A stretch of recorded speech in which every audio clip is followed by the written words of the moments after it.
Have you ever gotten a promotion, won an award, or had someone look you in the eyes and say, "I love you," and your very first thought was, "I don't deserve this"? That's not weakness. That's not you being broken. That is a psychological trap, and 70% of people fall into it at some point in their lives. Today, I'm giving you the name, the root cause, and the exact steps to break out of it for good. Let's get into it. It's called Imposter Syndrome. And here's the simplest way I can put it. It's that voice inside your head that says, your success was just luck. You don't actually have what it takes. And the moment people see the real you, they're gone. And here's the wild part. That voice gets loudest when things are actually going well. Think about this for a second. Your partner is sitting right next to you. They look at you and say, "You mean everything to me." And instead of feeling happy, you feel scared. How long before they figure out who I really am?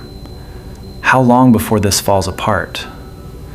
That right there, that is imposter syndrome. And it's not just messing with your career. It's quietly eating away at your closest relationships without making a sound. The symptoms are straightforward. Every win comes with guilt. A compliment lands and you think, they're just being nice. You over-prepare for everything and still feel like you're not enough. And in relationships, someone loves you and you just can't fully let it in. Sound familiar? Good, because understanding why this happens is where everything changes. Like, this feeling doesn't come out of nowhere. It gets taught to you. And 3 things are responsible more than anything else. Number 1, what you heard growing up. If the only thing that got praised in your house was results, grades, rankings, achievements, and the effort behind it was invisible, your brain learned one thing: I'm only valuable when I'm perfect. And if sometimes you got overpraised and sometimes harshly criticized, that inconsistency created confusion in your brain. And honestly, that confusion is probably still running in the background today. Number 2, perfectionism. Perfectionists think in all or nothing terms, either 100% or 0, no in between. So when something is 99% great, they still feel like they failed. And in their equation, people who fail don't deserve good things. Number 3, comparison. Everyone on social media is showing you their highlight reel. Nobody posts their failures, their 3 a.m. breakdowns, their rejected applications. You look inward at your own doubts and fears. And you look outward at everyone else's polished success. And that comparison quietly turns a lie into something that feels like the truth. These 3 things together have put a distorted lens in your mind, one that blurs out real evidence and keeps the fake story in focus. Now let's talk about the actual cost. Because this feeling doesn't stay locked up inside you. In your career, you don't go after the opportunity you're actually qualified for. You don't apply for the promotion. You undercharge. You undervalue yourself. And then you overwork, desperately trying to prove you're enough until you burn out completely. That cycle keeps repeating, and it keeps you stuck.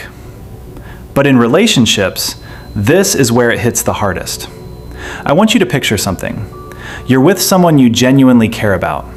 They reach over and take your hand, and they say, "I feel safe with you. I'm not going anywhere." And in that moment, when all you needed to do was just be there, your brain takes a step back, and it starts thinking, this is only until they see the real me. One day they'll figure it out, and they'll leave. So you create distance. You never fully open up. You constantly need reassurance, which puts pressure on them. And you end up feeling completely alone, inside a relationship where you were never supposed to feel that way. Imposter syndrome isn't just stealing your confidence. It's stealing the depth of your most important connections. But here's what I need you to hear. and actually hold on to this. This is not permanent.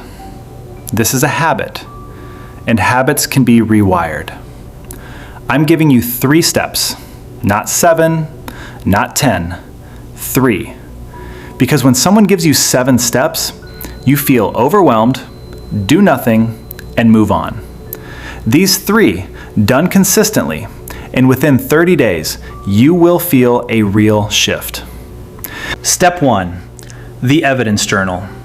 Fight facts with facts, not feelings. Imposter syndrome is a feeling, but it cannot survive facts. Starting tomorrow, grab a small notebook or open your notes app. Every night, write down just 2 things: what you accomplished today and something positive someone said to you. That's it. When doubt shows up, and it will, open that journal. Real concrete evidence is staring back at you.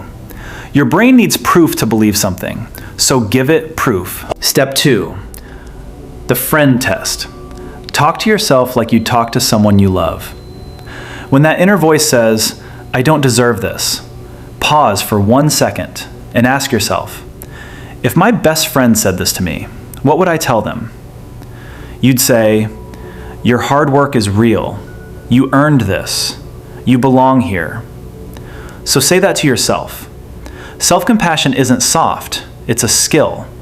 It's literally how you retrain your brain to see yourself accurately, instead of through that distorted lens. Step 3, one person. Saying it out loud makes it smaller. Pick one person in your life you trust, a friend, a partner, a sibling, and tell them, "Sometimes I feel like I don't really deserve the good things I have." Just that. And I promise you, 9 times out of 10, their response will be, "Dude, I feel that way too." This feeling only feels massive because it's living alone inside your head. Let it out and watch it shrink. So here's where we land today.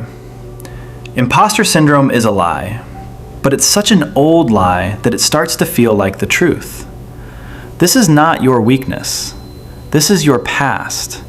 And letting your past control your present, that's a choice you don't have to keep making. Start the evidence journal. Use the friend test. Find one person to talk to. 3 things: consistent, and that voice that keeps telling you you're a fraud, it'll start getting quieter. I've seen it. I've lived it. If this video hit different for you today, drop a like, hit subscribe so we can keep having real conversations like this, and comment below. Does imposter syndrome show up more for you in your career or in your relationships?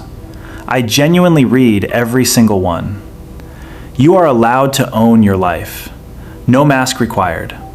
You are enough, today, tomorrow, always. See you in the next one. Take care of yourself.